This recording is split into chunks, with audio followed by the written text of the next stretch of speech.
Paz e bem, boa noite, bem-vindos, bem-vindas a mais uma palestra, né, da nossa semana de estudos em História, desse segundo semestre letivo de 2025. Neste ano, a nossa semana de História ela foi em etapas, né, e tivemos lá a primeira fala em agosto, depois em setembro, e agora trazendo aqui nessa terceira etapa final, a professora Laura, que vem também discorrer sobre o tema, né, das relações e ações que envolvem a Palestina, tanto na atualidade como também no seu processo histórico. Então, quero agradecer a todos e todas por estarem aqui conosco nesse momento síncrono.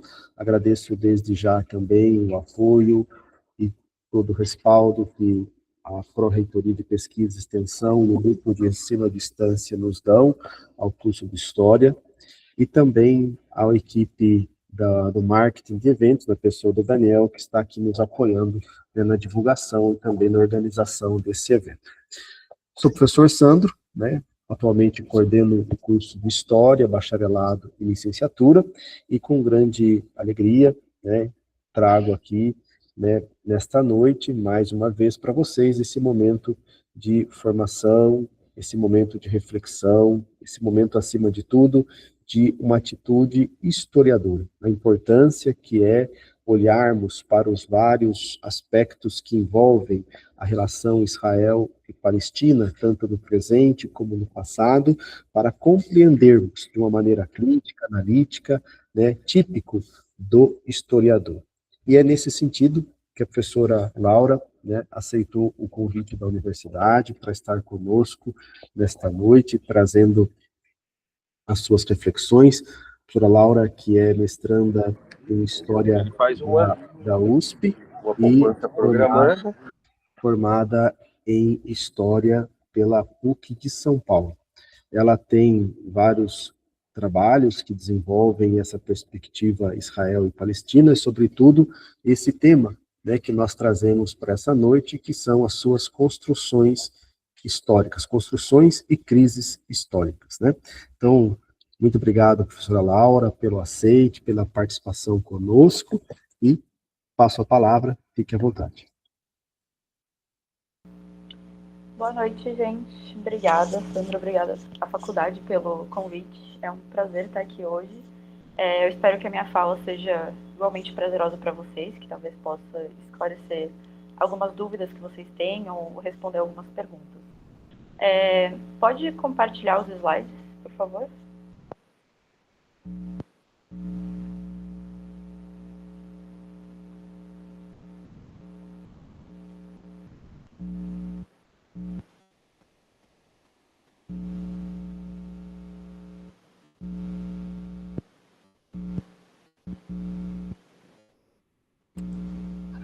Daniel, consegue compartilhar? Consegue. Obrigado, Daniel. Aí, tá ótimo. Então, como o Sandro falou, eu sou historiadora de formação, estou fazendo agora meu mestrado em História Econômica na USP, e o meu tema é a construção histórica, né, do conflito que a gente vê hoje entre Israel e Palestina. Pode passar para o próximo slide, por favor?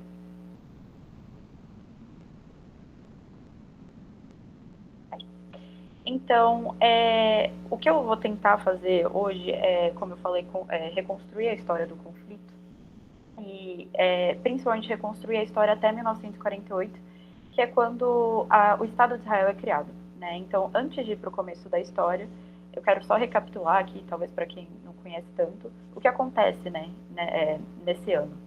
Então, por boa parte assim, da primeira metade do século XX, a Inglaterra ela governava o território da Palestina. É o chamado período do Mandato Britânico. Só que o que acontece é que em 1947, em abril de 1947, a Inglaterra passa a resolução dessa questão do conflito que existia na Palestina para a ONU. A ONU ela passa uma resolução para esse conflito, a resolução 181, em novembro de 1947, e essa resolução vai prever a partilha do território da Palestina em dois estados, né? Um estado judeu, com mais ou menos 53% do território, e um Estado árabe com mais ou menos 45%, e teria também uma parte governada por um órgão internacional, que seriam as terras sagradas, que são sagradas para muitas religiões. Depois que essa resolução ela é aprovada, judeus e árabes que vivem na Palestina entram num estado de guerra civil. Isso acontece em novembro de 1948. E isso dura até 14 de maio, aliás, acontece em novembro de 1947, isso dura até maio de 1948. Em 14 de maio, o mandato britânico acaba, as tropas britânicas se retiram da Palestina e é criado o Estado de Israel. Então, o que eu vou tentar fazer hoje é contar como a gente chega nesse ponto, né? Contar a história de como a gente chega nesse momento, nesse contexto, que é basicamente a história que eu tento traçar no meu mestrado também. Pode passar, por favor, o slide. Então, por muitos séculos, gente, a Palestina ela fez parte do Império Otomano. Coloquei esse mapa para ajudar a visualização. A parte que está em marrom mais claro é a maior extensão que o Império Otomano já teve lá no século XVII. E a parte marrom mais escura é a extensão que ele tem logo antes dele cair, né? Porque o Império Otomano ele dura desde o século XVI até ali no final da Primeira Guerra Mundial. Então essa parte marrom mais escura é o Império logo antes da sua queda. E durante praticamente todo esse período, a Palestina vai ser uma província desse império, né? O Império Otomano ele tinha a capital em Istambul, na Turquia. Então o governo ele tinha uma origem étnica turca, mas era um império que abarcava muitos outros povos de origens linguísticas e étnicas e culturais diferentes. Inclusive entre essas províncias, muitas delas vão ter maioria árabe, né? São províncias que ficavam ali na Península Arábica, tinha uma maioria populacional que falava o árabe, que tinha origem étnica árabe. O Islã, ele era a religião oficial do Império, mas existiam outras religiões que também eram praticadas, religiões minoritárias, entre elas, inclusive na Palestina, o cristianismo e o judaísmo. Pode passar o slide, por favor. E durante todo esse período em que a Palestina ela pertence ao Império Otomano, não existia uma nação palestina, porque não existia nenhuma nação no sentido moderno, né? As nações, elas são uma construção do século XIX, e aqui eu recomendo para quem quiser entender mais sobre o assunto, o livro Comunidades Imaginadas, do Benedict Anderson, ou Nações e Nacionalismo, do Eric Hobsbawm. Eles explicam que a identidade nacional, ela é uma identidade construída por seres humanos, assim como todas as outras, ou boa parte das outras identidades que existem, né? Ela não é uma identidade natural, mas ela começa a ser formada ali no século XIX. Isso é importante de mencionar porque a disputa que a gente vê hoje na Palestina é uma disputa que se dá, em grande parte, em termos nacionais. A gente discute solução de um Estado, solução de dois Estados, a gente fala o direito que os palestinos têm à autodeterminação nacional, e isso faz sentido hoje, porque a gente vive no mundo das nações hoje em dia. Então, diante disso, quando a gente quer defender os direitos palestinos, né, a gente fala que os palestinos são sim uma nacionalidade, que eles têm direito à sua própria nação, só que eles nunca tiveram a oportunidade de construir essa nação por conta da interferência do sionismo. Só que aqui eu coloco uma citação do Luiz Salgado, um autor que escreve muito sobre esse assunto, em que ele diz: sob ponto de vista exclusivamente político, será mesmo que deve ser buscada uma identidade nacional pura para defender os direitos daquelas pessoas? Não estou querendo sugerir que os palestinos inexistem como nação e que a nação judaica existe e sempre existiu, e que, portanto, a identidade nacional israelense é mais real e verdadeira que a palestina. Devemos problematizar ambos.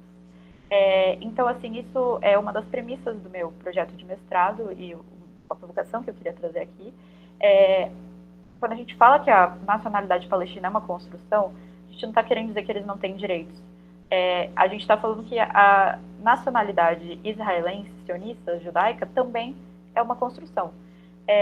E para entender a construção de ambas as identidades nacionais, a gente tem que entender primeiro para o movimento sionista. Pode passar.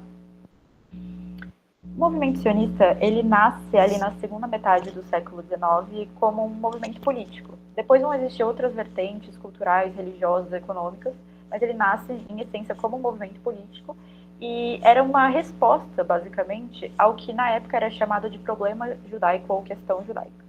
O que era essa questão? Né? Os judeus eles estavam espalhados pelo mundo e em cada país onde eles viviam, eles eram uma minoria e, em muitos casos, eles eram uma minoria perseguida. A solução sionista para isso era reunir o povo judeu em um território onde eles fossem a maioria e pudessem ter soberania política. O judaísmo, ele é uma religião, né? O povo judeu, ele foi um povo perseguido ao longo dos séculos, é o que a gente chama de antissemitismo, e esse preconceito contra o povo judeu, por muito tempo, foi um preconceito religioso.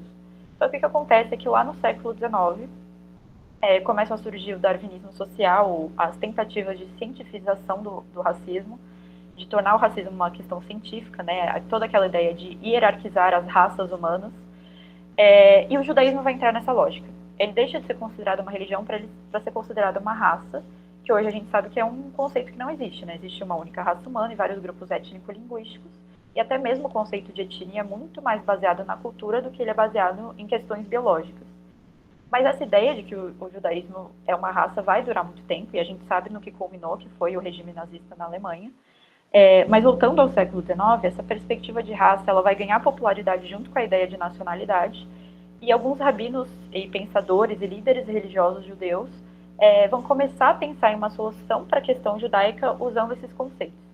Então, dentro dessa nova teoria, os judeus então seriam uma nacionalidade que tinha que ter o seu próprio Estado, né, para eles terem soberania, e isso simultaneamente ia resolver o problema judeu no resto do mundo. A Palestina vai ser o território escolhido para esse Estado, porque ela era um território muito importante para a religião e para a história do povo judeu. De acordo com a tradição judaico-cristã da Bíblia e da Torá, que é o livro sagrado para o judaísmo, esse território é a terra prometida por Deus aos judeus. E durante muitos séculos sempre vai existir ali uma comunidade judaica na Palestina muito importante. Ela era pequena, mas significativa. O que os primeiros líderes religiosos assim do sionismo vão fazer é unir esse desejo espiritual que existia entre o povo judeu de retorno para a Terra Prometida com uma reivindicação política. Então o retorno agora não era mais individual, tinha que ser um retorno coletivo que ia representar a libertação do povo judeu. Então, assim, a criação de um Estado judaico na Palestina era o objetivo primário e o mais importante do sionismo. Só que é importante de mencionar que desde o início da criação do sionismo sempre vão existir grupos judeus de oposição. Inclusive o sionismo ele não vai ser um movimento majoritário até a década de 1930. Por muito tempo ele era uma escolha minoritária entre os judeus. E o que acontece, né? Muitos judeus religiosos acreditavam que os judeus só podiam voltar coletivamente para a Terra Prometida quando o Messias viesse, né? Então, de acordo com a teoria religiosa judaica, Deus enviaria um Messias, né, o Salvador do povo judeu, e somente quando esse Messias viesse para a Terra é que o povo judeu podia sair do exílio e voltar para a Terra Prometida. Então, como o sionismo estava antecipando essa volta, muitos judeus, num primeiro momento, vão ser contrários ao sionismo e essa oposição vai durar muito tempo. Isso é importante de falar porque o sionismo se diz, né, um representante de todos os judeus do mundo. Só que isso não é verdade hoje e nunca foi verdade. Desde a sua origem e durante toda a sua existência existiram grupos de judeus importantes que se opõem ao sionismo. Aqui eu coloquei essa imagem para representar a posição dos judeus ao que acontecia até recentemente na faixa de Gaza, né? Esse homem que está à esquerda, a faixa que ele está carregando está escrita: o Estado de Israel não representa o judaísmo mundial. Então, o sionismo, apesar de se proclamar um representante de todos os judeus, não é e nunca foi. Pode passar. Agora, colocando uma pausa nessa explicação do movimento sionista, eu vou me voltar para a Palestina, né? Qual era a situação da Palestina nessa transição do século XIX para o século XX, quando o movimento sionista está surgindo? A população palestina ela era majoritariamente rural, formada por camponeses, só que tinham algumas cidades importantes que estavam crescendo, principalmente Jerusalém, Jaffa, Haifa e Gaza. E estavam acontecendo algumas mudanças bem importantes na estrutura agrária da Palestina nesse momento, né? Muitas terras elas eram registradas nos nomes de proprietários ausentes. Então, eram pessoas, geralmente homens, que eram os donos registrados daquelas terras, mas que geralmente eles viviam em centros urbanos e administravam aquelas terras à distância. Esses donos, né, uma boa parte deles é o que a gente chama de líderes notáveis. Eles eram uma elite política e religiosa das províncias árabes do Império Otomano, e eles faziam a mediação entre o governo do Império e a população local, né? Eles eram os representantes locais do governo imperial. E esses notáveis, eles administravam as terras de longe e os camponeses trabalhavam lá em regime de arrendamento. Ou seja, eles tinham o direito de usufruto, eles tinham o direito de usar aquela terra para o seu próprio sustento, e esse direito ele era hereditário, ou seja, boa parte das famílias camponesas estavam na mesma terra há gerações, porque o direito de usufruto passava de pai para filho. Só que o que acontece? O movimento sionista começa a surgir na Europa, as primeiras organizações e pessoas, né, membros do movimento sionista, começam a comprar terras na Palestina. Esses proprietários ausentes, esses líderes notáveis, começam a vender essas terras porque eles não dependiam dessa terra para sustento, né? Eles não moravam naquela terra e geralmente essa terra era uma entre várias fontes de renda que essas pessoas tinham. Então eles começam a vender as terras e os novos proprietários, os judeus, começam a expulsar os camponeses que viviam lá em regime de arrendamento. Muitos camponeses são expulsos, alguns começam a receber indenizações, né, compensações financeiras pela terra que eles estavam perdendo, só que essas indenizações eram baixas, as famílias não conseguiam se sustentar, e um ponto importante mesmo com as ofertas de indenizações, a maior parte das famílias queria continuar naquela terra que eles estavam há tanto tempo. E o que acontece é que esse processo de expulsão dos camponeses começa a ser noticiado pela imprensa árabe. Então, jornais de várias cidades do mundo árabe começam a falar dessas compras de terras, dessas expulsões, e eles fazem uma coisa muito importante que é conectar tudo, né? Eles explicam que essas compras não eram eventos isolados, elas estavam conectadas e elas estavam ligadas a um movimento maior, que era o sionismo, e eles começam a explicar os objetivos desse movimento e como isso poderia trazer impactos para o mundo árabe.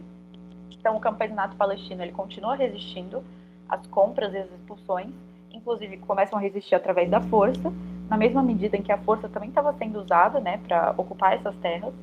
Enquanto isso, entre a elite palestina, as pessoas começam a entrar em contato com o nacionalismo nas escolas, né? E essas pessoas começam a pensar na Palestina de forma nacional. E aqui vão existir vários projetos, né? Para alguns, o Império Otomano era uma nação otomana e a Palestina pertencia a essa nação. Para outros, a Palestina pertencia à grande nação árabe, que reunia todas as províncias árabes do Império Otomano. Para alguns, a Palestina fazia parte da Grande Síria, que era um território que abarcava os atuais territórios do Líbano, da Síria, da Jordânia, de Israel e de Palestina. Só que algumas pessoas também começam a pensar a Palestina de forma independente, né? A Palestina é a sua própria nação, independente dos territórios do entorno. Então, o que importa para a gente aqui é que a Palestina está começando a criar uma identidade nacional ali nessa transição entre os séculos 19 e 20. Pode passar, por favor. E daí agora voltando para a questão do sionismo, né? A gente costuma marcar a fundação oficial do movimento sionista em 1897 com a publicação de um livro chamado O Estado Judeu pelo Theodor Herzl. Esse homem, Theodor Herzl, ele era um judeu, ele era jornalista nascido no Império Austro-Húngaro e nesse livro ele vai defender a criação de um Estado judeu para solucionar a questão judaica. Em 1897 ele convoca o primeiro Congresso Sionista que vai estabelecer o quê? Esse Estado vai ter que ser criado na Palestina, né? Eles consideram outros territórios, mas a Palestina, pela sua conexão religiosa com o povo judeu, vai ser o território escolhido. E o Congresso Sionista ele também vai criar a Organização Sionista Mundial. Dentro da organização, em 1901, é criado o Fundo Nacional Judaico, que vai se responsabilizar pela compra de terras na Palestina, para o assentamento dos judeus. Em 1908 é criado o Palestine Office, como uma parte da organização que era dedicada a administrar a comunidade judaica que estava vivendo na Palestina, que a gente chama de Yeshuv. Em 1880, a gente tem a primeira onda de imigração judaica para a Palestina, que é chamada de Primeira Aliá, que é quando começam a acontecer as primeiras expulsões, né, do campeonato palestino. Em 1904, a gente tem a segunda Aliá, a segunda onda de imigração de judeus. E a partir dessa segunda onda, começa uma campanha pelo que os judeus chamavam de conquista do trabalho. A ideia de que os empregos dentro da comunidade judaica tinham que ser ocupados por judeus. Ou seja, os judeus não podiam empregar árabes, porque isso ia prejudicar o projeto de uma maioria demográfica de judeus na Palestina. Só que o que a gente sempre tem que lembrar, os imigrantes sionistas, eles vinham de vários lugares diferentes. A maioria vinha da Europa Oriental, principalmente da Rússia, mas muitos vinham de outros lugares, então não tinha uma cultura unificada entre os judeus na Palestina. Eles falavam línguas diferentes, incluindo o Yiddish, que era um dialeto dos judeus que viviam na Europa Oriental. Eles praticavam o judaísmo de formas diferentes, inclusive tinham judeus que eram chamados judeus seculares, que eram pessoas que vinham de famílias judaicas, mas não praticavam a religião, então eles nem eram praticantes. Então existia uma diversidade muito grande dentro disso, e também assim a gente costuma dividir os judeus entre três grandes grupos, que são os Askenazes, que têm origem na Europa, os sefarditas, que têm origem na Península Ibérica e no norte da África, e os Mizraim, que têm origem no Oriente Médio. Mas essa é uma divisão muito mais teórica do que prática, porque na prática existem muitos grupos, pequenos grupos dentro desses grupos maiores, as diferenças entre eles não são tão claras assim. Então, não existia uma cultura unificada judaica na Palestina no começo do século XX também. Essa cultura estava começando a ser construída que nem a identidade nacional palestina. Pode passar.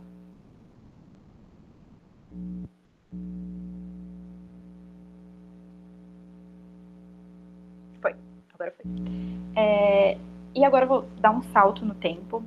Vamos para 1917. Uma coisa que a gente tem que lembrar é assim, o movimento sionista ele é um movimento colonial, né? Porque ele ocupa um território que já tem população nativa, mas ele era um movimento colonial que não era atrelado a nenhum país que já existia, né? Ele não tinha uma metrópole. E isso deixava um vácuo de poder, né, no movimento sionista, e muitas lideranças vão entender a importância de terem um país apoiando elas, né? E por muito tempo os líderes sionistas vão procurar o apoio de uma nação e eles vão conquistar isso em 1917 com a Declaração Balfour. Essa declaração ela foi feita pelo secretário das Relações Exteriores do governo britânico, um homem chamado Arthur Balfour. E nessa declaração, que era uma carta, né, ela foi feita na forma de uma carta para o líder sionista, nessa declaração ele vai falar do apoio que o governo britânico ia dar para o movimento sionista. Então aqui eu coloquei um trecho dessa declaração. Ela diz que o governo de Sua Majestade vê com bons olhos o estabelecimento de um lar nacional para o povo judeu na Palestina. E daí, aqui eu cortei, né, um trecho mais para frente, vai dizer o quê? Nada deve ser feito que prejudique os direitos civis e religiosos das comunidades não judaicas existentes. Então, essa declaração está falando, né, oficialmente, que a Inglaterra apoia o sionismo, mas ela deixa claro, né, nesse apoio, nessa construção desse Estado, não pode, nada pode ser feito que vá prejudicar os direitos das outras pessoas que moram na Palestina. Só que uma coisa a gente tem que mencionar, né? Aliás, duas coisas. Primeiro, que a declaração ela fala de direitos civis e religiosos, mas não fala nada de direitos políticos ou nacionais. E também ela se refere aos árabes palestinos como comunidades não judaicas. Isso dá a entender que os árabes palestinos eram minoria, mas na verdade eles eram 700 mil, mais ou menos, nesse momento, enquanto os judeus eram 80 mil. Então, assim, nesse momento, em 1917, a gente está vivendo já a Primeira Guerra Mundial. Inglaterra era inimiga do Império Otomano, a Inglaterra vai invadir o Império, vai começar a ocupar a Palestina. Então, nesse momento, em 1917, o exército britânico já está na Palestina, e o exército vai governar militarmente a Palestina até 1920, quando ele é substituído por um governo civil. Em 1922, a Liga das Nações ela vai declarar a Palestina como um mandato britânico. O sistema de mandato, gente, era basicamente um sistema em que territórios que eram considerados subdesenvolvidos seriam governados por uma potência para que esses territórios pudessem se desenvolver e se autogovernar. Apesar do nome diferente, na prática funcionava como um sistema colonial, né? A Palestina vai funcionar como uma colônia britânica durante esse período. E o que acontece é que em 1922, quando esse mandato da Palestina é criado, no estatuto do mandato vai ser incluída a Declaração Balfour. Então, ela deixa de ser apenas uma declaração do governo e se torna uma lei, né? É uma obrigação da Inglaterra agora, sob a lei internacional, ela auxiliar o sionismo na construção de um Estado na Palestina.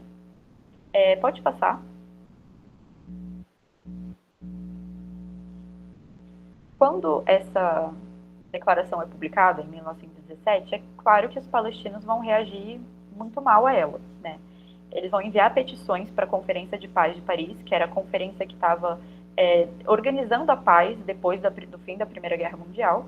E essa conferência, em resposta a isso, ela vai, em 1919, ela designa uma comissão, que vai ficar conhecida como Comissão King Crane, para ir para a Palestina e para as outras, porque assim, durante a Primeira Guerra, o Império Otomano cai, ele se desintegra, e essa comissão vai para as ex-províncias desse império para investigar a vontade da população, né?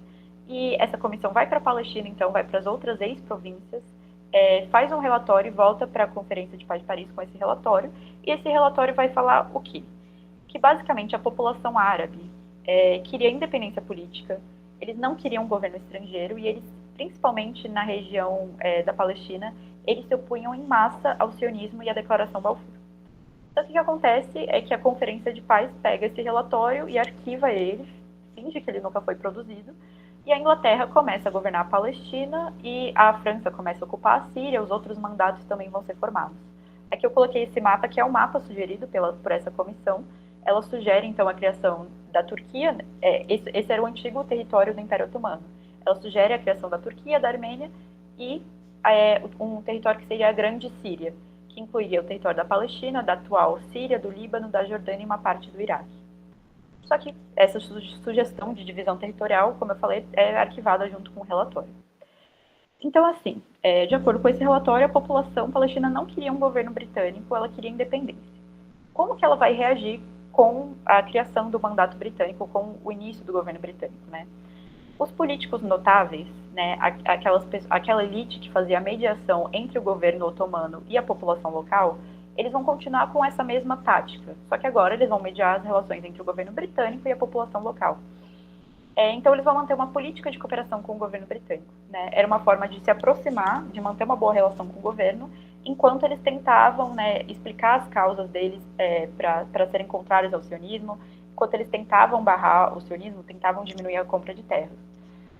Então, assim, essa política de cooperação com o governo britânico, apesar de ser a política adotada pela elite palestina, ela vai ser muito criticada, tanto no momento quanto posteriormente, porque muitas pessoas acreditavam que essa cooperação não podia acontecer. O governo britânico era um governo imperial que estava auxiliando um outro movimento colonial, que era o sionismo. Pode passar. E nesse meio tempo também, nos anos 1919 e 1920, começa a terceira onda de imigração de judeus para a Palestina, a terceira aliá, e correspondentemente o número de palestinos que são expulsos aumenta, e daí uma delegação de líderes palestinos ela vai para Londres para tentar defender sua causa, e em resposta a isso o governo britânico, em 1922, publica o White Paper. O White Paper, gente, ou livro branco, papel branco na tradução, era basicamente um relatório que explicava a política do governo com relação a alguma coisa, nesse caso com relação ao sionismo, né? Então esse relatório ele vai explicar que o governo britânico continua aliado do sionismo, continua comprometido com o sionismo, mas que o governo entendia que a migração de judeus para a Palestina tinha que respeitar a capacidade da Palestina de absorção econômica, ou seja, a capacidade que o território tinha de absorver esses novos imigrantes sem causar a expulsão dos palestinos que já viviam lá. E uma coisa também importante aqui é a gente lembrar que o objetivo final dos mandatos era o autogoverno, né? Era aquele território poder se governar sozinho, independentemente. E todos os outros mandatos que vão existir nesse momento, como o do Líbano, da Síria, da Transjordânia, do Iraque, eles vão aos poucos conquistando o autogoverno de fato, mas isso nunca acontece na Palestina. A gente vai ter um congresso árabe palestino que cria o executivo árabe, que era uma tentativa de criar um órgão de autogoverno, mas ele nunca é reconhecido oficialmente pelo governo britânico. Ele vai ser consultado de vez em quando para saber qual é a opinião, né, da população árabe, mas ele nunca vai ser reconhecido como um órgão de autogoverno de fato. E aqui, pode passar, por favor. Aqui a gente entra num dos centros, assim, num dos cernes da questão da história desse conflito. Pode passar. Foi. Agora foi. Aqui eu coloquei uma citação de um outro relatório do governo britânico, que eu vou explicar mais para frente, que é o relatório da Comissão Peel. Mas essa citação é muito importante aqui, porque ela vai dizer o quê? Se os judeus tivessem ido para a Palestina dispostos a fundir sua vida e cultura com a vida e cultura árabes, isso teria sido a negação direta do sionismo. Esse é um dos centros da questão, gente, do conflito, que é a questão demográfica. O sionismo ele não queria apenas a volta dos judeus para a Palestina, né? Ele queria a volta coletiva dos judeus, né? Os judeus como um povo voltando para a Palestina. Isso era baseado na ideia de que a Palestina era uma terra judaica, né? Os judeus tinham direito a essa terra. Então, o sionismo queria solucionar a questão dos judeus serem uma minoria perseguida, transformando eles em uma maioria na terra que eles acreditavam que era o seu direito histórico. Então, esse é o ponto, né? Não era apenas a imigração e o fato dos palestinos estarem sendo expulsos. Era que a intenção por trás dessa imigração era transformar os judeus em uma maioria na Palestina. Ou seja, transformar os árabes em uma minoria na sua própria terra. Então, na lógica do sionismo, não tinha como existir um governo ou um Estado compartilhado com os árabes palestinos, porque o objetivo principal do sionismo era um Estado de maioria judaica, para os judeus terem autonomia e soberania política. Então, desde o início do movimento, vai existir a ideia de transferência, né? As lideranças sionistas entendiam que, para existir uma maioria judaica na Palestina, uma parte da população árabe teria que ser removida. Isso, para quem quiser entender melhor esse processo, eu recomendo o livro Expulsão dos Palestinos, do autor Nur Marsalha. Isso é o que a gente chama de deslocamento forçado, que hoje constituiria limpeza étnica. Mas é uma coisa que as lideranças palestinas vão defender, às vezes, até abertamente. E é uma coisa que tanto as vertentes da extrema-direita do sionismo, como as vertentes da extrema-esquerda dos socialistas vão defender. Era um consenso entre o sionismo. Vão existir grupos minoritários que vão defender a criação de um Estado binacional, governado junto com os árabes, mas esses eram grupos minoritários mesmo, eles nunca vão ter influência dentro do sionismo, nunca vão ter poder de decisão de fato. Pode passar, por favor. Aqui eu vou dar mais um salto, então, no tempo. A gente vai para 1929, a gente já está no período do mandato britânico aqui, e em 1929 sempre vão ocorrer conflitos entre judeus e árabes durante o mandato. Só que em 1929 acontecem conflitos numa escala maior. Em Jerusalém, existe, até os dias de hoje, o Monte do Templo, que é um complexo, né, numa colina de Jerusalém, onde existe o Muro das Lamentações, que é um lugar sagrado para os judeus, só que também lá fica o Domo da Rocha e a Mesquita Al-Aqsa, que são lugares sagrados para os muçulmanos. E em 1929 vai ter uma série de conflitos entre judeus e árabes sobre quem teria direito sobre esse complexo do Monte do Templo. Em agosto de 1929, acontecem uma série de demonstrações nacionalistas, tanto de sionistas quanto de árabes, perto do Monte do Templo. E depois dessas demonstrações nacionalistas, se seguem dias de violência entre judeus e árabes na Palestina, que inclusive vai para além de Jerusalém, vão para outras regiões, né, do território. Muitos judeus vão ser mortos por árabes. O maior ataque acontece na cidade de Hebron, onde 60 judeus vão ser mortos.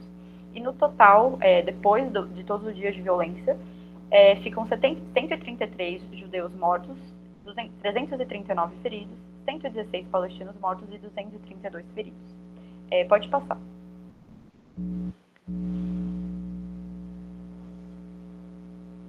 Então, depois dessa onda de conflitos, o governo britânico ele convoca uma comissão para investigar as causas, né, do que tinha acontecido. Essa comissão ela fica conhecida como Comissão Shaw, e os integrantes, então, vão para a Palestina investigar tudo e produzir um relatório. O que esse relatório vai dizer? Ele vai falar que a capacidade máxima de absorção da Palestina já tinha sido alcançada, ou seja, não existia mais uma disponibilidade de terra significativa para absorver os judeus que chegassem. Então, qualquer ocupação de terra por judeus, a partir de agora, ia causar necessariamente a expulsão de algum palestino. Os camponeses palestinos, né, de acordo com o relatório, já estavam nutrindo um sentimento de insatisfação muito grande, porque por muitos anos eles habitavam essas terras, de acordo com as leis de usufruto e de habitação, mas agora eles estavam perdendo a sua fonte de sobrevivência. E o relatório também vai falar o quê? Que o mandato, ele tinha passado algumas leis para tentar proteger esses camponeses palestinos, mas o relatório vai falar que essas leis não estavam surtindo efeito, inclusive estavam tendo um efeito contrário, elas estavam facilitando a expulsão. Então, assim, quando esse relatório é publicado, a reação sionista vai ser muito contrária, ela vai pressionar o governo britânico e ele vai pedir um novo relatório, uma nova comissão vai investigar as causas do conflito e vai investigar a questão da terra na Palestina. Essa comissão fica conhecida como Comissão Hope Simpson, e o relatório ele é publicado em 1930. Esse relatório vai basicamente reiterar tudo que a Comissão Shaw já tinha falado, vai falar que as terras realmente, a questão de falta de terra era uma questão muito grave, que tendia a se agravar com o tempo, e o relatório também vai chamar atenção para o processo de pauperização dos palestinos. Então, os palestinos estavam passando por um processo de empobrecimento em massa. Em resposta a esses relatórios, o governo britânico vai emitir o White Paper de 1930, que vai limitar a imigração judaica. Só que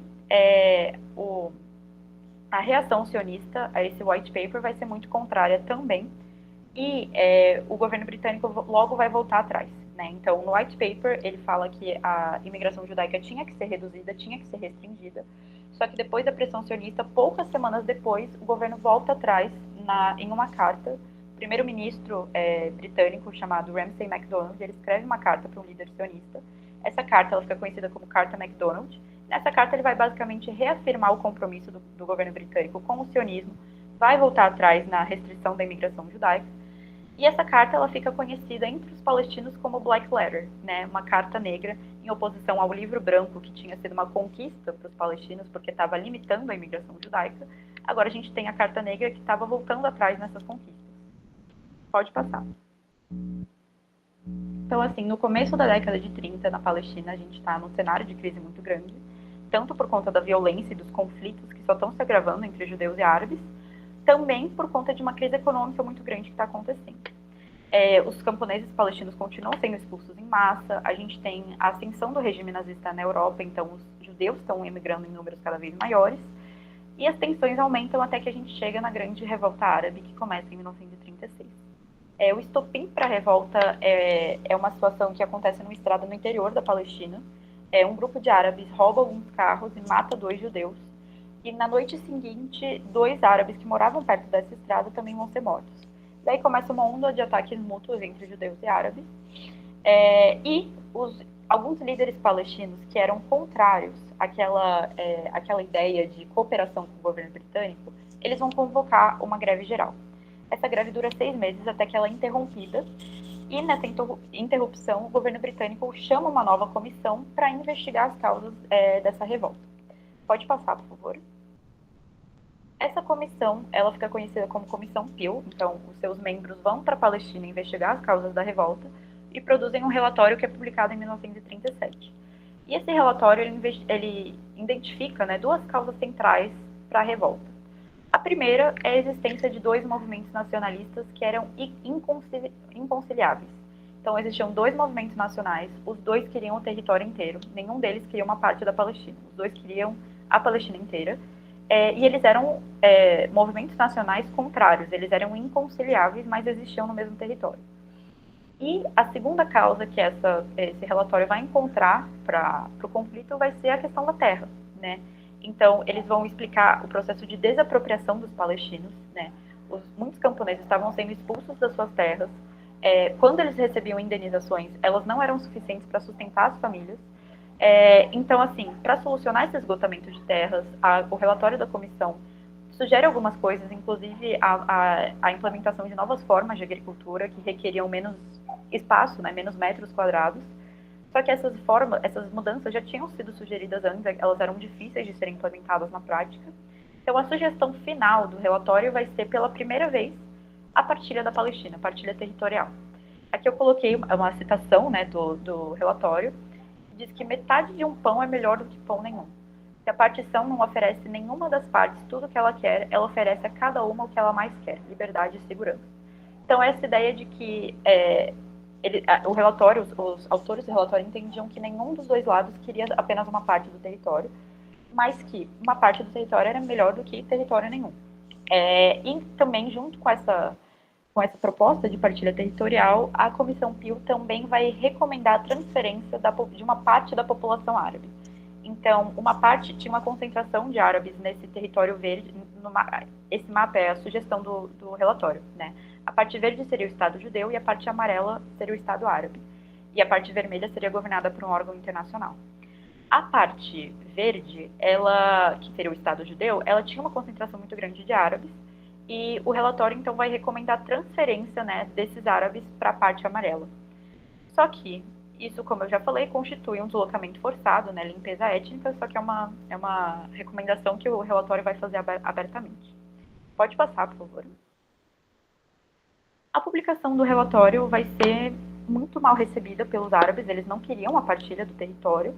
Então, mesmo aqueles líderes que ainda estavam tentando manter uma política de cooperação com o governo britânico vão abandonar essa política, vão se juntar à revolta e a greve vai recomeçar, a revolta vai recomeçar, só que agora mais intensa. Vão acontecer ataques não só a judeus agora, mas oficiais do governo britânico. Grupos de rebeldes vão controlar territórios inteiros dentro da Palestina, estradas. E em resposta, a repressão do governo britânico vai ser cada vez mais severa, cada vez mais intensa. Eles vão decretar a lei marcial, vão praticar punições coletivas com os palestinos. E os principais líderes da revolta vão ser perseguidos, né? Eles vão ser exilados ou presos. Então, a partir de então, a revolta não tinha mais uma liderança. Ela meio que explode em vários atos de violência desordenados.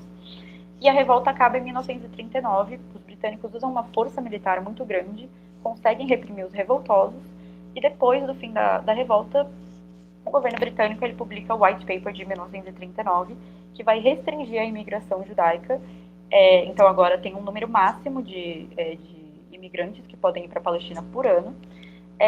E ela também vai restringir a compra de terras por judeus e vai prometer um Estado unificado na Palestina em 10 anos. Então, eles viram que a proposta de partilha não tinha sido aceita, o governo britânico agora sugere um Estado unificado que existiria em 10 anos, se as relações entre judeus e árabes melhorassem até lá. O White Paper vai gerar uma insatisfação entre os árabes palestinos, por quê? Primeiro porque, apesar dele estar restringindo a imigração judaica, ele não estava acabando com ela definitivamente, né? Ela ia continuar acontecendo. E segundo porque esse White Paper estava atrasando por mais 10 anos a independência palestina.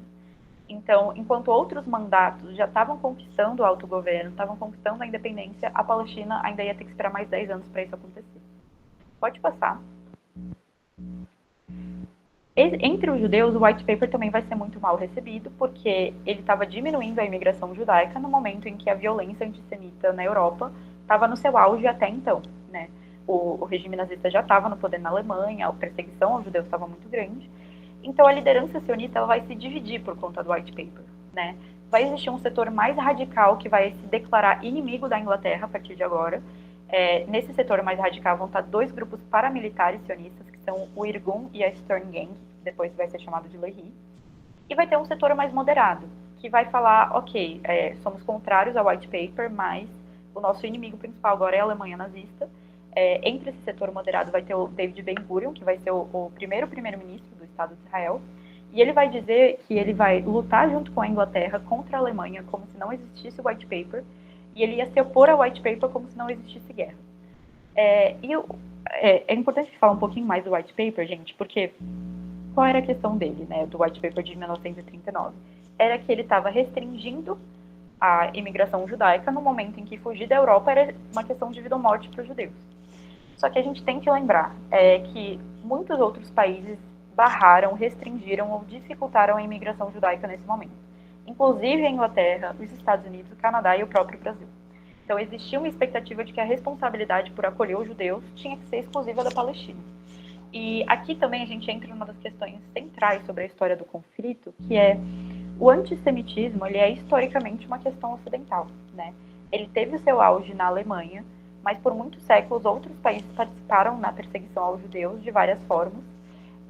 E o Holocausto, então, ele não foi um crime árabe, né? E aqui é importante falar de um homem muito controverso, que é um líder palestino chamado Haj Amin al-Husseini. Ele era um líder notável, ele era presidente do Supremo Conselho Muçulmano e um líder religioso de Jerusalém, e ele vai fazer uma aliança com Hitler.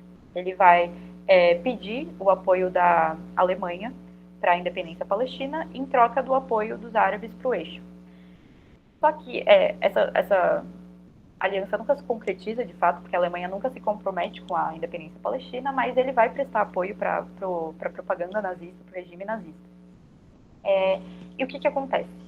Essa figura, né, ela é muito usada pela historiografia sionista, pela narrativa sionista, para falar que o movimento palestino era ilegítimo, né? Não era um movimento de resistência, um movimento nacional, era um movimento de ódio aos judeus, era um movimento antissemita. Só que esse homem, ele era um líder entre vários, muitos outros não participaram dessa aliança, e a gente tem que lembrar também que lideranças do sionismo também vão tentar uma aliança com o regime nazista, né? Principalmente a Stern Gang, que era uma milícia, né, um grupo paramilitar sionista, que depois vai ser chamado de Lehi. Esse grupo vai tentar fazer alianças com a Alemanha nazista também, porque esse grupo tinha se declarado inimigo da Inglaterra, depois da publicação do White Paper. Então, eles tentam fazer uma aproximação com a Alemanha nazista, também não vai se consolidar, porque a Alemanha tinha outras estratégias no momento que não incluíam o Oriente Médio. Mas a gente tem que lembrar que essas aproximações com o regime nazista aconteceram dos dois lados. Em nenhum dos dois lados ela é justificada, evidentemente, mas elas aconteceram. E a gente tem que lembrar que os palestinos, eles não participaram do crime do Holocausto, né? Eles estavam sentindo os efeitos negativos, os efeitos nocivos da imigração judaica, que era a expulsão deles do seu processo de empobrecimento. Então, assim, no final da Segunda Guerra Mundial, e aqui eu vou citar o autor Eugene Rosen, ele vai dizer que no rescaldo da Segunda Guerra, a Grã-Bretanha não tinha os recursos nem a determinação de permanecer na Palestina. As diferenças entre judeus e árabes na região eram irreconciliáveis. Então, no fim da Segunda Guerra, basicamente era insustentável para a Inglaterra continuar na Palestina. E antes da gente ir para o próximo slide, uma coisa que eu esqueci de mencionar, né, sobre o Al-Hussein, o líder palestino, a gente também tem que lembrar que a posição de poder dele foi muito arquitetada pelos britânicos. Assim. Ele era um aliado do governo britânico muito importante e foi o governo britânico que colocou ele em posições de poder na Palestina, porque era importante para eles terem um aliado no poder, né, na liderança dos árabes palestinos. Então, o poder dele, de certa forma, foi bastante forjado. E ele mantém essa política de cooperação com os britânicos por muito tempo. Ele só vai abandonar ela com a publicação da Comissão Peel, que é aí que ele tenta aliança com o regime nazista. Pode passar. Então, assim, depois da Segunda Guerra, o governo britânico tenta reunir líderes judeus e líderes árabes. Essas tentativas são falhas. E daí, em 1947, a Grã-Bretanha passa a resolução desse conflito para a ONU, né, a recém-criada ONU. A ONU ela cria um comitê propício, né, para a resolução desse conflito, que é o UNSCOP, e o relatório desse comitê, então, vai propor um plano de partilha da Palestina em um Estado judaico e um Estado árabe. Que é assim, gente, o que o período do mandato deixou claro é que a Declaração Balfour, aquela ideia de apoiar a criação de um Estado judeu sem interferir nos direitos da população árabe, essa ideia ela não era impossível de ser aplicada na prática. Não tinha como criar um Estado judeu na Palestina sem afetar os direitos das pessoas que já moravam lá.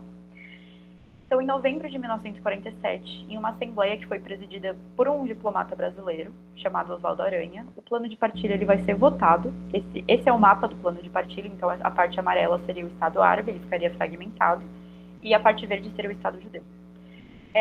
Esse plano, então, vai ser votado nessa reunião, nessa assembleia, e na votação os países europeus vão votar em massa a favor do plano de partilha, os países árabes vão ser contrários, mas ainda assim a maioria vai aprovar a partilha territorial. Então aqui a gente vê a vontade europeia, né, de solucionar um problema da Europa, levando ele para outro lugar, né? O número de refugiados judeus depois da Segunda Guerra era muito grande, o número de vítimas que não tinham nada depois da libertação dos campos de concentração era muito grande também. E era uma forma da Europa dar um destino para essas pessoas, né? Então, assim, era uma forma da Europa passar o seu problema histórico de antissemitismo para outro território e para outro povo. Antes da votação, em setembro de 1947, a Inglaterra já tinha falado que ela ia se retirar da Palestina em 14 de maio de 1948. Então agora o mandato tinha data para acabar. Quando a votação acontece e a partilha é aprovada, ninguém esperava que ela fosse aceita facilmente. Os sionistas vão aceitá-la, mas assim, o objetivo do sionismo, gente, sempre foi a Palestina inteira. Eles vão aceitar esse plano de partilha como uma fase intermediária, como uma coisa provisória, para que futuramente eles conquistassem o território inteiro. Só que eles sabiam que os árabes não iam aceitar isso facilmente, e de fato os árabes vão fazer resistência armada para que a partilha não fosse colocada em prática. Então, logo depois da divulgação do plano de partilha, a gente tem o começo da guerra civil entre os judeus e árabes na Palestina. Pode passar. Então, assim, as violências vão ser mútuas, né? Mas logo começa uma série de ataques dos grupos paramilitares sionistas, principalmente a Irgun, a Stern Gang e a Haganah, que eram milícias. Essas milícias começam a atacar vilarejos e comunidades palestinas. E no início de 1948, os líderes dessas milícias recebem das lideranças sionistas o Plano Dalet. O Plano Dalet, gente, ele era um plano militar baseado nos arquivos dos vilarejos. E os arquivos dos vilarejos foram resultado de um projeto secreto do Fundo Nacional Judaico que operou na década de 1930 e reunia informações sobre vilarejos palestinos. Eles reuniam informações geográficas, econômicas, sobre a população, então, o número de habitantes, suspeitos de participarem na resistência palestina, possíveis líderes, né, daquele vilarejo, informações sobre as famílias desses líderes, sobre as suas casas. Então, assim, esses arquivos eram um compilado de informações, um compilado gigantesco, assim, denso, sobre os vilarejos palestinos. E em cima desses arquivos vai ser feito o Plano Dalet, que era um plano militar de expulsão e eliminação do máximo de palestinos possível, tanto do território designado para o Estado judeu, quanto do território designado para o Estado árabe. Tá? Isso é importante de lembrar, porque o sionismo sempre vai ambicionar o território inteiro. Então, eles não queriam expulsar os palestinos só do território que seria o território judeu, de acordo com a partilha. Eles queriam expulsar também os palestinos do território que, de acordo com a partilha, seria dos palestinos. O plano, ele incluía instruções sobre de matar líderes, atacar vilarejos, destruir casas, intimidar a população em massa e impedir que as populações pudessem voltar para suas casas depois dos ataques. Quem quiser entender mais sobre esse processo, eu recomendo o livro A Limpeza Étnica da Palestina, do Ilan Pappé, que ele detalha esse plano Dalet. Pode passar, por favor. Então, em 14 de maio de 1948, o mesmo dia da retirada das forças britânicas, o Estado de Israel ele vai ser declarado. E a partir de agora, então, a gente tem um primeiro-ministro, que é o David Ben-Gurion, e os 3 grupos paramilitares, eles vão fazer parte agora de um exército unificado, que são as Forças de Defesa de Israel. Então, agora existe uma nova eficiência, né? Agora todos estão unificados sob o mesmo Estado, as ordens são passadas com muito mais facilidade, e quando o Estado de Israel é declarado, os países árabes do entorno vão enviar suas tropas para a Palestina para auxiliar os palestinos, né? Então, aí vão ter tropas do Egito, da Jordânia, da Síria, do Iraque e do Líbano. Só que esses países eles não vão enviar suas tropas regulares, eles vão enviar tropas irregulares de voluntários, e vai ter um acordo secreto entre a Jordânia e Israel para a Jordânia ocupar uma parte da Palestina. Então, assim, esses estados eles estavam mais preocupados com as suas próprias estratégias do que na defesa dos palestinos, de fato. E isso é importante de ser falado porque, assim, a historiografia sionista, ela representa essa guerra como a história bíblica de Davi e Golias, né? Então, a gente tem Davi, um homem comum, lutando contra Golias, um monstro do dobro do tamanho dele. E, de acordo com Israel, com a historiografia sionista, né? Então, Israel era Davi, né? Um país pequeno, recente, com poucos recursos, lutando contra o Golias, que era vários países árabes juntos, poderosos, lutando contra Israel sem uma justificativa. Só que, na realidade, gente, todas essas tropas juntas ainda eram inferiores ao número de soldados de Israel, e as milícias que formaram o exército israelense, elas estavam se armando desde a década de 1930. Então, as forças israelenses eram muito superiores. Então, essa guerra de 1948, ela dura até 1949, e ela é chamada pelos israelenses como a Guerra de Independência, para outros é a Primeira Guerra Árabe-Israelense, mas para os palestinos ela vai ser chamada de Nakba. Pode passar, por favor. Então, a Nakba significa catástrofe, né? É isso que esse ano representa para os palestinos. Durante todo o período da guerra, as táticas de limpeza étnica do Plano Dalet vão continuar sendo praticadas, só que com mais eficiência ainda. E no final, são 500 vilarejos e cidades palestinas atacadas, mais ou menos 15 mil mortos e 800 mil expulsos. E é importante a gente falar que o argumento da historiografia sionista é de que Israel não teve responsabilidade sobre esses números, né? As pessoas fugiram porque era uma guerra, elas ficaram com medo, elas fugiram. E também um outro argumento diz que os próprios líderes palestinos falavam para a população fugir, para elas ficarem em segurança. Só que aqui eu coloquei uma situação do Edward Said, do livro A Questão Palestina, que é fundamental para quem quiser entender esse conflito melhor, em que ele diz que o mais completo estudo já realizado sobre o êxodo palestino, após esquadrinhar todos os jornais e programas de rádio e TV árabes da época, não revelou absolutamente nenhum sinal de que houve ordens para partir ou nada desse tipo, a não ser apelos para que os palestinos permanecessem em seu país. Infelizmente, o terror era grande demais para uma população desarmada em sua maioria.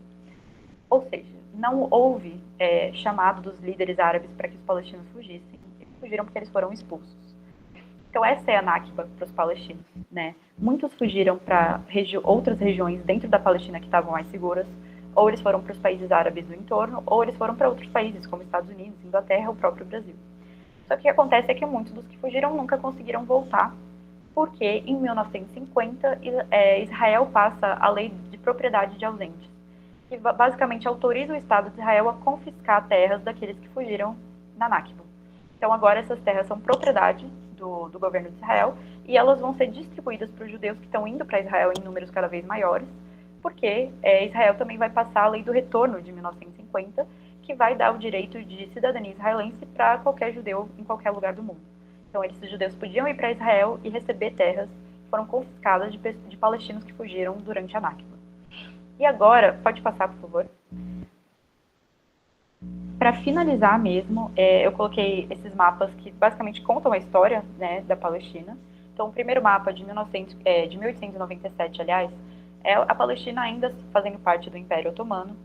O segundo mapa é de 1946, então é a Palestina logo antes do plano de partilha, né? Como a gente pode ver, a parte amarela era a parte de maioria árabe, então a população árabe era ainda a maioria populacional nesse momento. As partes verdes eram as concentrações demográficas dos judeus. O terceiro mapa é o plano de partilha, né?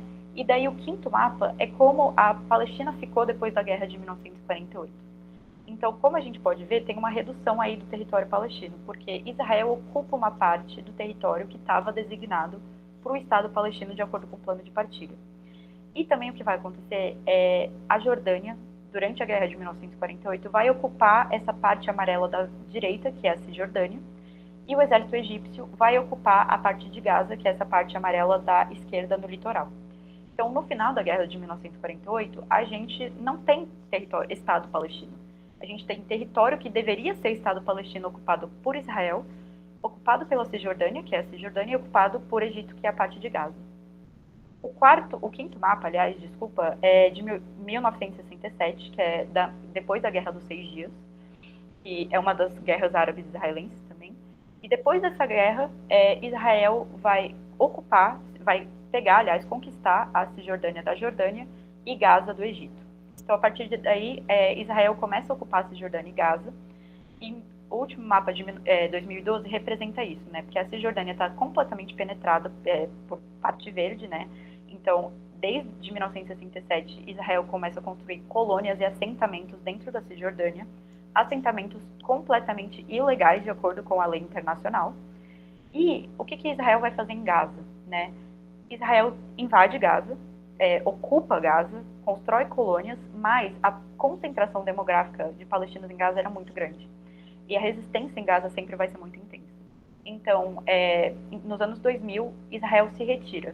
Ela tira os seus assentamentos, ela tira as suas colônias e cerca Gaza. Então, isso é importante. Ela desocupa Gaza, mas ela cerca Gaza tanto por terra quanto por mar, controla tudo que entra e tudo que sai, faz um cerco mesmo, né? E é nesse cenário que a gente chega em 2023, quando a gente tem o ataque do 7 de outubro, e a resposta israelense, que foi um ataque gigantesco, uma catástrofe, um genocídio de fato, né, um episódio de limpeza étnica.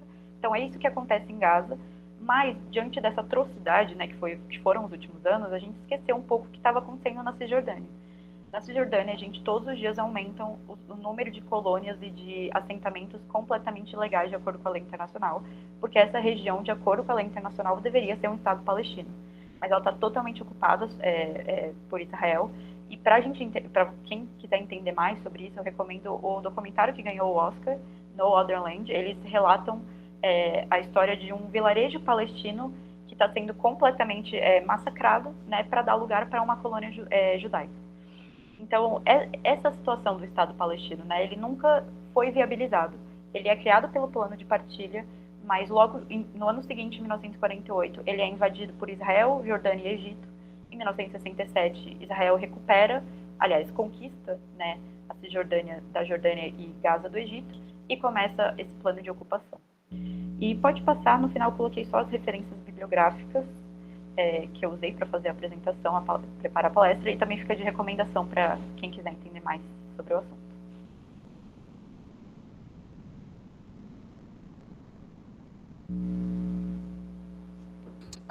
Muito bem. Nossa, professora, a gente ficou aqui numa reflexão muito grande. Estou aqui com o professor Márcio do meu lado, falando, e a gente já conversando junto aqui, né, trazendo aí essas reflexões também, mas muito bom, né? Acredito que foi aí uma gama de informações para todos os estudantes, né, que estiveram conosco aqui, e no chat não teve nenhuma pergunta. Eu acredito que agora que vão começar a trazer aí algumas questões, né, a respeito dessa situação.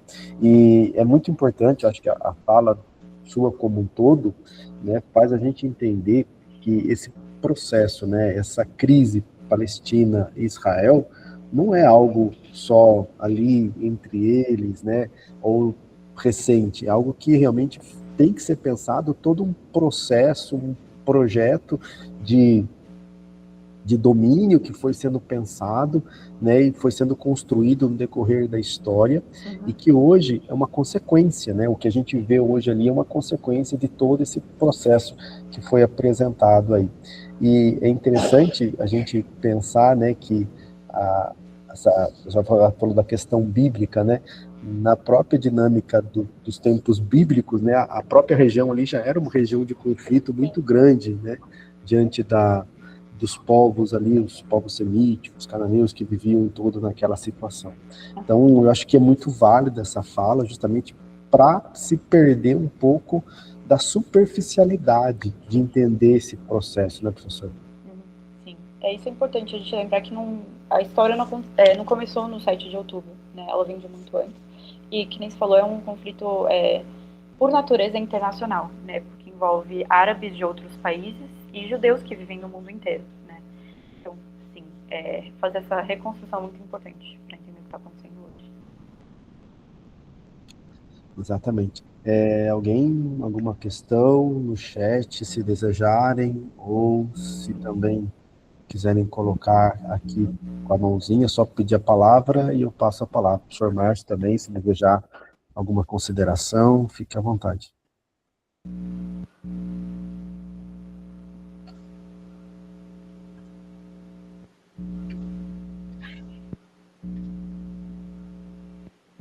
Deixa eu ver quem está aqui, ó. Temos bastante estudantes da história.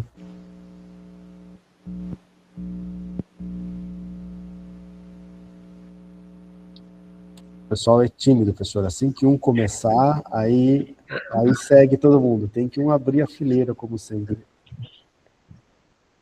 Bom, boa noite a todo mundo. Professora Laura, tudo bem? Na sua apresentação, que eu achei muito interessante, eu gostaria de fazer uma pergunta que talvez dá um estímulo para os alunos participarem, né? Como que a gente pode observar, né, qual é a permanência, né, dentro de uma ótica colonialista, né? Qual é a permanência como a gente pode pensar do imperialismo inglês nessa lógica? O que tem de permanência dessa estrutura, né, desse apagamento, né? Porque é muito interessante, porque nesse mesmo contexto que a gente tem essa chegada da população, né, dos judeus do território, o século XX está marcado por essa diáspora palestina, né, que eles estão todos aqui no Chile, né? O Chile é o maior território onde você tem palestinos. Isso é muito interessante. Então, como que a gente consegue pensar essa lógica, né? Essa construção quase de uma nova ocupação, vamos dizer assim? A permanência, ela continua com os Estados Unidos, né? A permanência continua, a permanência acontece com os Estados Unidos, né? Quando a Inglaterra se retira e passa o problema para a ONU, os Estados Unidos se tornam um aliado importante de Israel, continua um grande aliado até os dias de hoje, continua essa lógica colonial. Sobre a Nakba, né, alguns autores falam da Nakba como uma Nakba contínua, porque ela não acabou em 1948, né? A gente tem o maior momento de expulsão e de massacres, mas os palestinos continuam vivendo uma Nakba, né? Mesmo os refugiados que estão em lugares seguros. A gente tem refugiados no Brasil que não conseguem nunca o seu documento, não conseguem se regularizar, apesar de apresentarem tudo que precisam apresentar. A mesma situação em outros países, eles continuam sendo discriminados, não conseguem voltar, alguns conseguem, mas muitos não conseguem voltar para sua terra de origem, não tem mais para onde voltar, aliás, porque a terra foi confiscada, seus bens foram confiscados, né, tudo que estava dentro das suas casas. Então, a história é contínua, né, ela não acabou em 1948, né, o desastre que foi a Nakba, e nem a lógica colonial, né, ela foi, o aliado do sionismo passou a ser o principal deles, passou a ser os Estados Unidos, mas a gente sabe que Israel tem aliados pelo mundo todo, inclusive a Inglaterra. Agora que isso está mudando bem aos poucos, mas é uma mudança muito mais discursiva do que uma mudança prática, né? Alguns países estão se colocando contra o que Israel fez nos últimos anos. E a permanência colonial, ela existe porque Israel é um Estado colonial em sua origem, né? Então, todos os assentamentos, o território de Israel é um território tomado da população nativa, e os assentamentos que acontecem em Cisjordânia são assentamentos totalmente coloniais, legais pela lei internacional, como eu falei.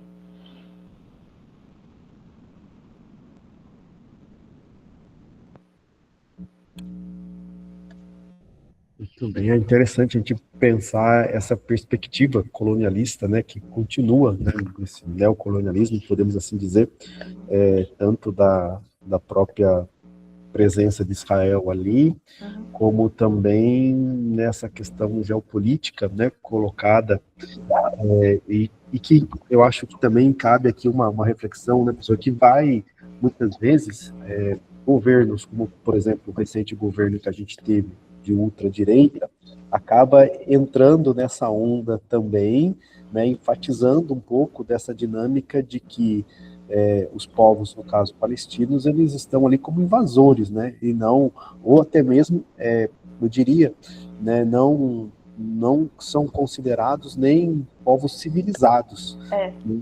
Então, é algo que também permeia esse processo, né, de uma vertente política ultraconservadora, não só teve aqui no Brasil, mas em outros estados nacionais também, que a gente percebe essa ênfase, né, na colonização israelense, no ataque às minorias palestinas e tudo mais. A gente vê recentemente a situação ali dos barcos de ajuda humanitária, né, todo o processo que aconteceu. E se a gente pensar, né, essa questão britânica, né, a impressão que dá é que hoje, a gente eu acredito que a gente não pode ter essa visão, né, mas tipo assim, os britânicos foram ali, fizeram, e agora eles não se interessam mais por nada. É pelo contrário, né, eles continuam com esses olhos também de imperialistas, digamos assim, não? Sim.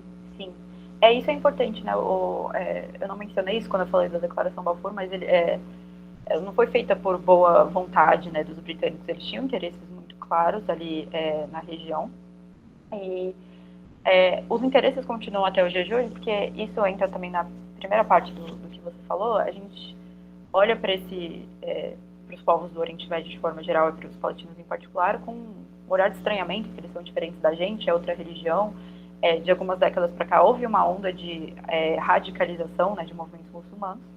Então, é muito mais fácil a gente simpatizar com Israel, que Israel tem esse papel de ser um posto do Ocidente no Oriente Médio, né, representar os valores ocidentais no Oriente Médio. E daí vem que é uma região estratégica por mil motivos, né, o petróleo é apenas uma delas, tem outras motivações geopolíticas. Então, ter um aliado ali é muito importante.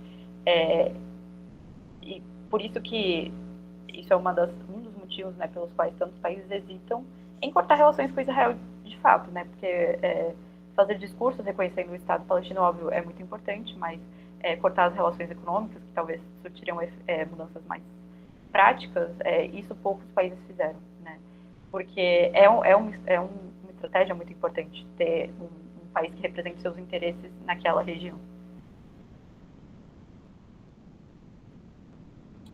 Pessoal, mais alguém, alguma pergunta, alguma questão que queira contribuir no chat ou pelo áudio mesmo, só levantar a mãozinha, eu passo a palavra.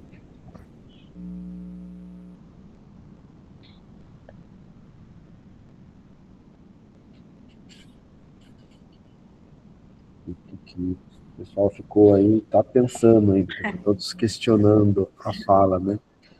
É um tema bastante, assim, reflexivo, né? Eu lembro que na primeira fala que a gente teve, na primeira jornada da semana de estudos, né, o professor Vitor Chaves, que trouxe a sua fala, também ele foi bastante assim, incisivo nessa questão de que não é um problema recente, mas que é algo que vem por vários interesses, vem trazendo aí, né, no decorrer dos tempos históricos, aí, os vários interesses de cada grupo, os desdobramentos, e isso às vezes a gente fica pensativo, né? Porque Claro. Até mesmo esbarra até numa questão, às vezes, religiosa, muitas vezes, né? Porque a gente acho que incomoda um pouco também esse viés religioso, dependendo da tradição. Tem também uma pecha bastante colonialista, como a senhora me colocou aí agora há pouco, essa questão de que muitas vezes esse arcabouço religioso ele vai também direcionar todo o viés, né, de entender esse conflito, né? E como historiadores, historiadoras, futuras aqui, né, acho que o objetivo é justamente quebrar esses tipos de visões que existem, né, para justamente ter a atitude historiadora, né, mostrar realmente o que vem a ser essa situação, por que chega nesse projeto. E às vezes comentar aqui uma situação, né, eu dou aula no ensino básico de história, e no 6º ano a gente trabalha o surgimento das religiões monoteístas, né, dentro da questão cultural, o judaísmo, o islamismo, e a pergunta que muitas vezes um adolescente de 11, 12 anos traz, quando a gente fala dessa questão do surgimento do judaísmo ou do islamismo, ele já vem enfatizando um viés muito forte do judaísmo enquanto um dominador. Eu acredito que, e aí a gente vai perguntar a respeito da religião e tal, eles já trazem, são de religiões pentecostais, neopentecostais, mais conservadoras, e que já tem esse viés ali doutrinário mesmo, enquanto religioso, né? Sim, tem essa... É uma tradição judaico-cristã, né? Então, muitas vertentes, principalmente evangélicas, se apoiam nessa narrativa. Daí é mais fácil você criar uma identificação com esse povo cuja história você é tão familiar para você, versus um povo que você não entende muito a religião, né? Apesar de ser uma continuidade, né, do judaísmo e do cristianismo, o islamismo é uma continuidade dessa tradição, mas é uma continuidade que a gente não entende muito, que a gente não estuda muito aqui no Brasil e no Ocidente de forma geral. É mais fácil a gente se identificar na tradição judaico-cristã, né, no que Israel representa, de certa forma, em vez de se identificar nos palestinos. Sim, isso mesmo. O pessoal aqui no chat parabenizando a fala, agradecendo a presença da professora.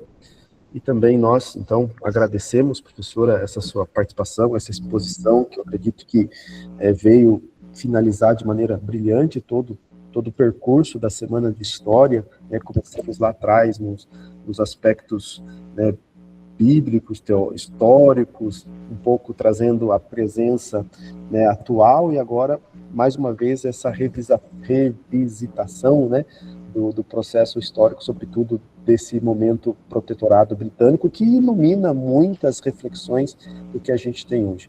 Então, muito obrigado, professora Laura, pela sua disponibilidade, pela sua atenção, estar conosco nessa noite, e que seja a primeira de outras oportunidades também que possa estar conosco aqui. Obrigada pelo convite, foi um prazer. Obrigada mesmo. Então, pessoal, muito obrigado a todos pela presença, pela participação nessa semana de estudos, né? O mais tardar até o final de próxima sexta-feira já está disponível no YouTube a gravação desse nosso momento, e quero agradecer mais uma vez o apoio do Núcleo de Ensino à Distância e do projeto da Pró-Reitoria, né, em todas as ações que envolvem o curso de História.